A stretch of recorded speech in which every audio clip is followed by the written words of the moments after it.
Hi, Greg. How you doing today? Great. Thanks for asking, Don. How you doing? I'm doing good. I'm doing good.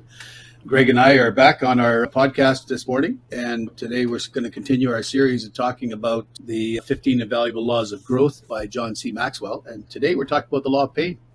Do you think some people experience pain when they're building a sales career?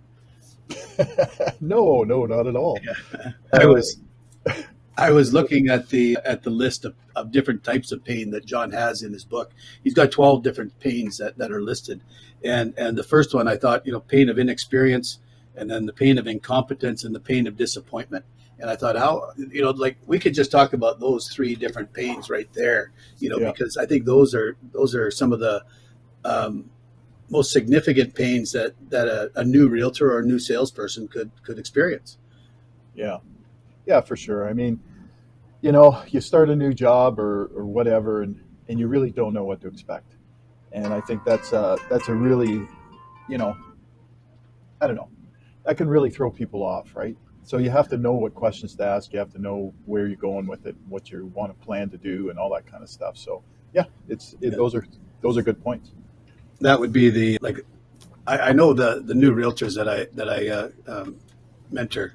Some of them, well, most of them, they are very, very, they're acutely aware that they don't have any experience, and they attribute some of their sometimes they don't feel like they're worthy of doing a business, of somebody doing business with them, because they're inexperienced. They say, why would someone want to do business with me? I'm new. I don't really know anything. Because, let's face it.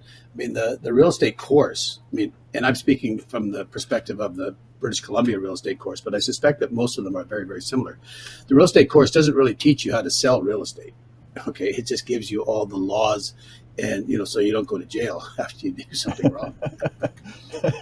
So those are the two things they're afraid of. They're afraid that they don't know anything, and then they're also afraid that they'll do something wrong and end up in real estate jail, Or worse off. Worse. Listen, the whole thing around it is this. I was training some people not too long ago, and you just nailed it on the head. One of the questions from them, or actually the question from all of them was, why would anybody want to do business with me? I'm young, I just started, and I'm like, well, with that attitude, nobody's going to want to do business with you. You got to change your whole perspective. And the thing is it doesn't matter if you're young or you're inexperienced. I think that what is it? You got to ask yourself the question, Don. What is it that people are looking for? What is it that these clients are looking for? Or not clients, because they're not clients yet, but what are these buyers looking for is the big question. The thing is people want to buy stuff. Yeah. People want to buy stuff. It's just that what most salespeople don't understand is they don't want to be sold. They don't want to be sold a bill of goods. They just people want to talk to you. They want to deal with you because they're assuming. The big assumption is that you know more than they do. And if you've taken the real estate course or whatever, you do know more than they do. But you can sound like an expert by just knowing a little bit more than somebody else. Right. I just showed you some, before we got on this call, I just showed you some of the technology that's available out there, through Google Earth. And just being able to do that, I look like I know a lot about the technology, which I don't know nothing about. I usually see just fooling around with it. But what I think that when you're talking about somebody with inexperience, what are the people looking for? I think I go back to my before we've talked about people want to do business with people that they know, like, and trust. That's right. So your inexperience can be minimized when you capitalize on building a relationship with somebody else. Would you agree with that? Yeah, I would. I think the know, like, and trusting is a very, very important factor that I think a lot of new or rookie salespeople don't fully understand or grasp. And I'm not putting them down when I say that. Let's face the facts. It's pretty daunting. Sales can be very scary. You're putting yourself out there. You're on the front lines. Whether you're selling furniture or you're selling real estate or boats or cars, it doesn't matter. And when you put yourself out like that, you expose yourself, and I think that's what scares a lot of salespeople. And the reality is simply this. people want to deal with you. They're there for a reason. And, you need to be able to find a way to communicate with them. Yeah, Right. yeah. The second pain that John lists in his book is called the pain of incompetence. So that's the next one. When if you build a relationship with somebody, you got to demonstrate that you're not incompetent, right? So Yeah. make sure that you know your stuff. Like make sure that you've done your homework. I think is one of the good ways to put it. So Well, being prepared, we talked about this in one of our other episodes, is you want to avoid the embarrassment of not knowing what you're talking about, then you better get prepared. And a lot of that is product knowledge. I've never been it's kind of a double-edged sword, I think, because I've never been one of those guys that had to know every single little detail about something I was selling. All I really cared about was the benefits that came from the features of it. But I would never get into a full-blown conversation about every feature and every benefit. I would just only talk about the things that they were interested in. Simply yeah, that. absolutely. Because if you talk about every feature and benefit, they might say that's not what I'm interested in, right? Well, You have to have bore that. them. You have to have that conversation to talk to them about what is it that they actually are looking for. Yeah. Not necessarily what your product can provide. Like people are everybody's looking for something different. So you might have the greatest widget in the world, but if that widget doesn't do what I want, why would I buy it? Right? It's useless to you, yeah. It's useless. But that's the thing, and I think that in the end, you have to understand enough about your product to know what to talk about, and where that comes from is the experience of other people in your office. Absolutely. One of the things I do when I start a new job, or when I've ever gone into a company that I didn't know, the manager, the best salesperson, whoever that was, I went up and talked to them. So what are the common questions that clients ask you? What are the most important things that I need to focus on right now to get started? And they'll know. Well, our customers they want to know how long the warranty period is on something, or, does it come with something that they're looking for? They want to know these certain questions that every company or industry has a specific set of questions that clients always ask. The top 3 or 5 of them. I think that's great advice for overcoming those two first pains. The pain of inexperience and the pain of incompetence. The third one is the pain of disappointment. That's a big one. That's a big one. I mean, like you're a new realtor, you're excited about doing a deal, you're telling everybody, and then you get a client comes and says, hey Don, I just bought a new house. Isn't that fantastic? And then I say, yes, Mom, but that I'm in the business, right? There's different levels of disappointment. So my mother's always bought her houses for me, but anyway, I mean, the idea is that people that aren't automatically going to recognize that you're in real estate and do business with you. They may have, and that can be disappointing. So. Well, I think so. I mean, listen, we're all faced with disappointments in our life. Maybe our expectations are a little too high. I don't know. But, having realistic expectations, I think, is the beginning point of not being so disappointed in what's going on. And you said something right at the beginning that was critical to this conversation, and that was, we have to enter into things with a certain amount of awareness. And so when you go into a job where you're in sales and you've got to sell real estate, for example, or boats, or it doesn't matter, you have to have the expectation with yourself that, okay, there's not a lot I know about this right now.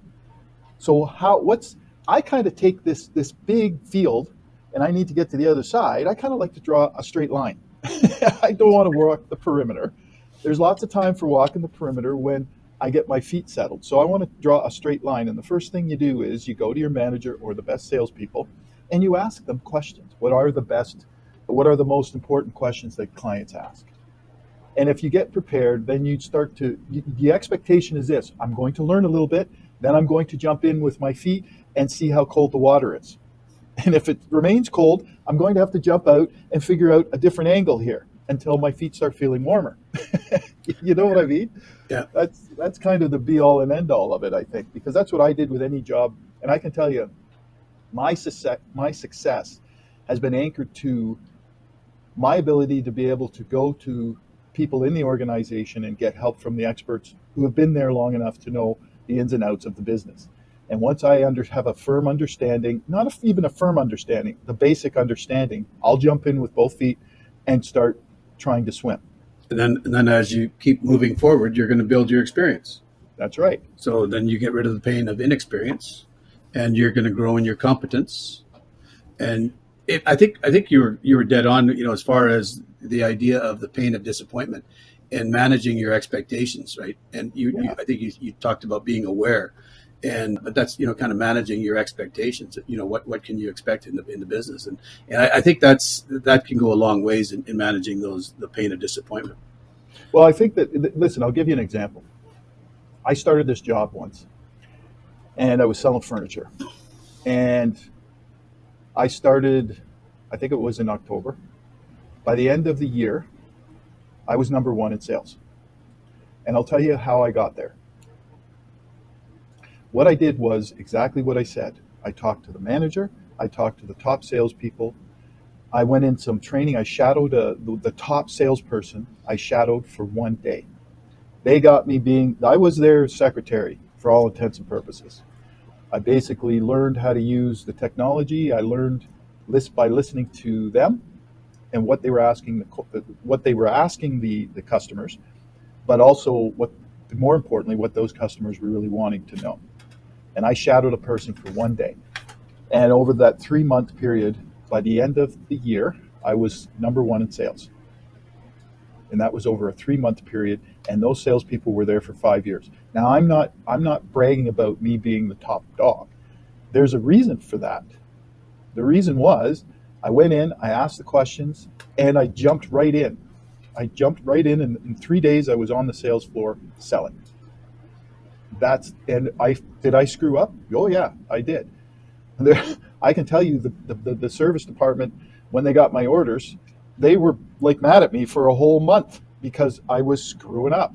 But I got the sale. And I had to deal with a lot of paperwork and a lot of headaches, but I did it. But that's only because I asked the right questions and I shadowed the salesperson. And that's a true story. That's exactly what happened. So by not doing the paperwork right or causing grief to the service department, did you come into conflict? Like that's the fourth pain that John lists is the pain of conflict. Oh yeah, I was not liked. So you experienced that pain of conflict. I forget where I was exactly, but we were talking about how nice it would be if you could do business and you didn't actually have to deal with people. Well, good luck with that one. Bro. Yeah, I mean your job would be a lot easier sometimes if you didn't have to deal with people. But if you're dealing with people, you're going to have conflict, and anything you're doing, you're going to be dealing with people. So our world is full of other people, and that's how we have to learn. We have to learn how to deal with conflict. So, and it's true, and that's what, to your point, that's what happened. I had to deal with a lot of conflict. First of all, not with just the people I worked with in the service department, because I did something wrong or I included a delivery when I was not supposed to do that or something else.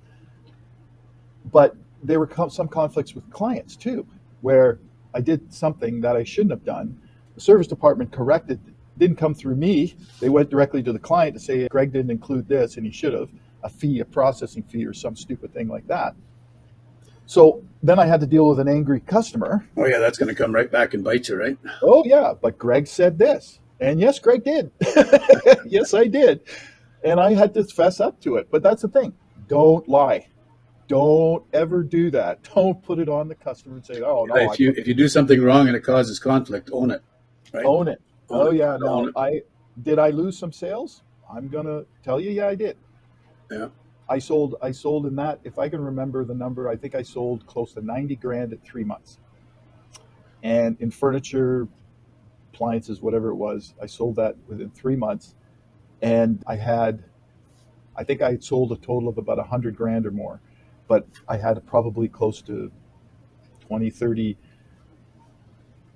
cancellations, 20, 30,000 in cancellations. And that's because of things I didn't bother to check when I was doing an order. Can I do this? Can I do that? No, you can't. You can't throw in this and that, whatever you want to put the sale together. Somebody's got to pay for the pillows. And you didn't want to pay for them. Well,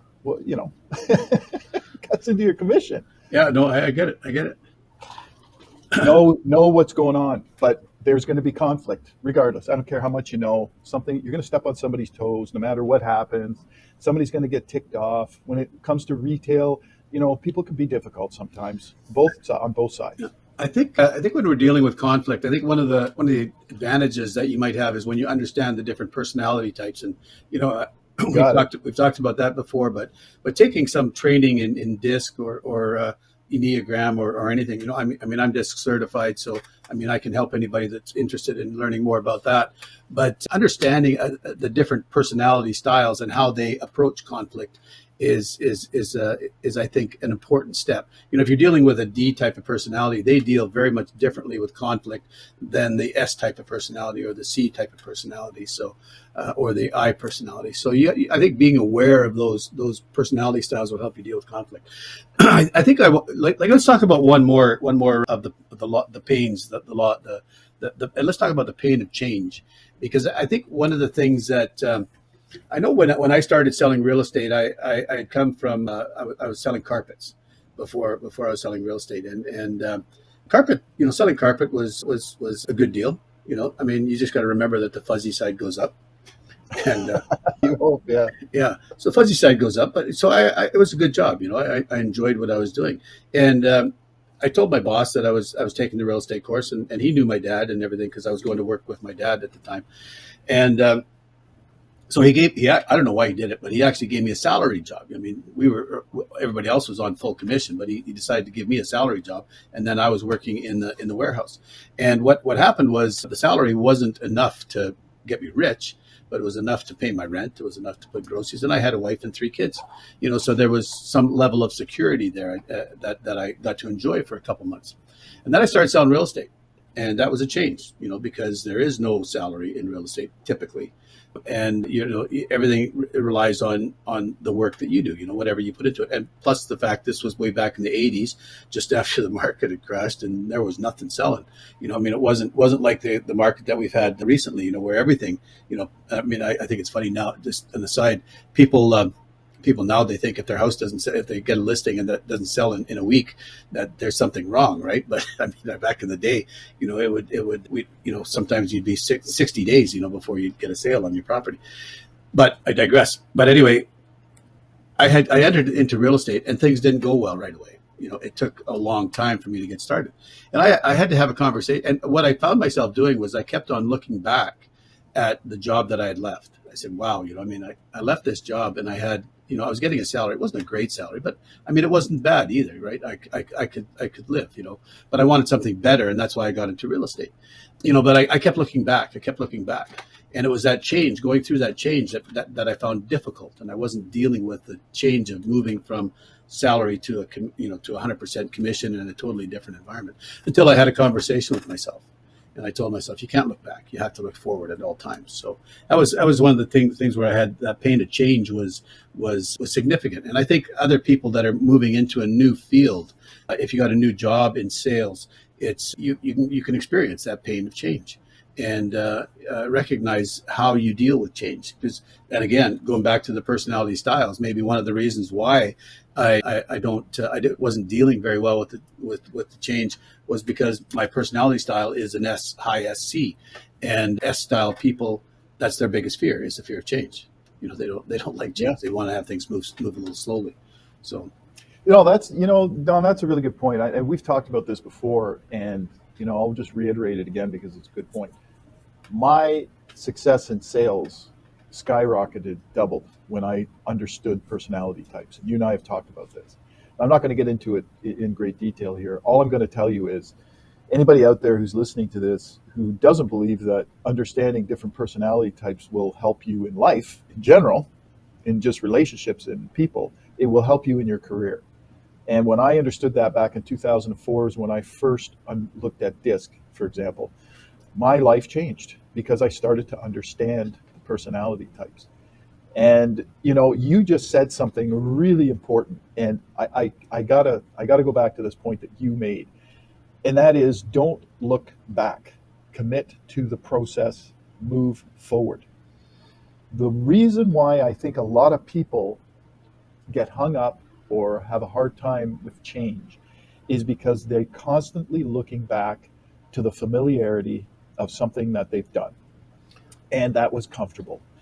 And we have to, when we make a decision, just like the example you used just now about going from selling carpets to getting into real estate, especially in the 80s when things were going south, you had to commit to the process and move forward.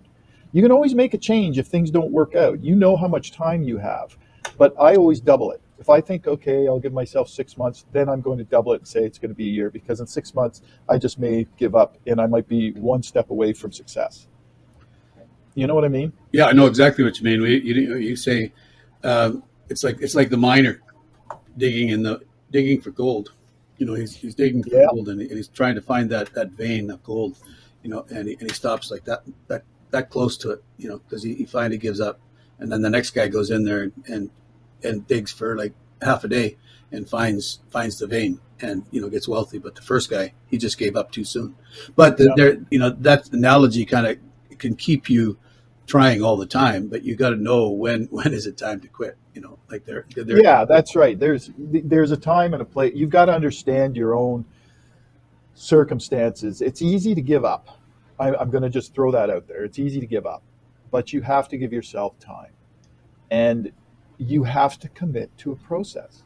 That's all there is to it. You have to commit to it. If you're not committed to it, you'll never be successful at it. Even if you have the ability to be successful at it, if you don't commit to it, you won't be. And it's a really good point. You've made some great points here today. No, thanks.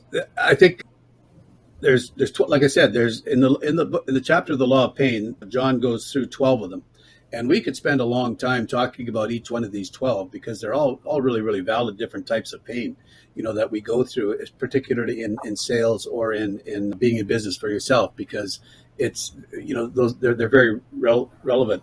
We have, like he talks about the pain of financial loss, the pain of hard decisions, like we were just talking about, when do you call it quits? That's a hard decision. So how do you go through that pain of hard, of hard decisions? We have relationship loss. What do you do when your mother buys a house from somebody else, kind of thing. You still got to talk to your mother. That's what I always figured as far as those things go. It's easier to find a new client than it would be to find a new friend. I don't have that many friends, so it's easier to find a new client than it is to find a new friend. So you got to forgive and forget. Just go next. And somebody told me one time that the best solution to being disappointed about somebody buying something from somebody else or losing a sale is to have more sales more leads in the hopper. Don't rely on just one. If you're relying on just selling one client, whatever you're selling, you don't have enough clients. You got to have a number of clients. But that's an aside. But I want to thank you, Greg, for joining us and for talking about the law of pain. In John Maxwell's book, 15 Invaluable Laws of Growth. It's a good book if you're looking to grow your business. It's a good book to get if you're looking to grow your relationships. It's just a good book to read. It's an easy read, and I want to encourage you to buy the book. And again, if we were smart, we'd have a tag here that said "buy the book here," and we'd get a residual. But we don't. Yeah, well, that's how things go. Anyway, you got any closing thoughts, or you want to just say goodbye? Hey, listen, I think that this was a really good session, and the two main things I'd like to point out is be cognizant of your expectations. Don't be over expectant of your greatness when you get into a job, because you'll just be disappointed. Just be very realistic about it. The second one is, don't look back, commit to the process and move forward. Those are two really good points brought up today. And that's all I wanted to say. That's great. Well, we'll see you next week, Greg. Take care. We'll see you. Ciao.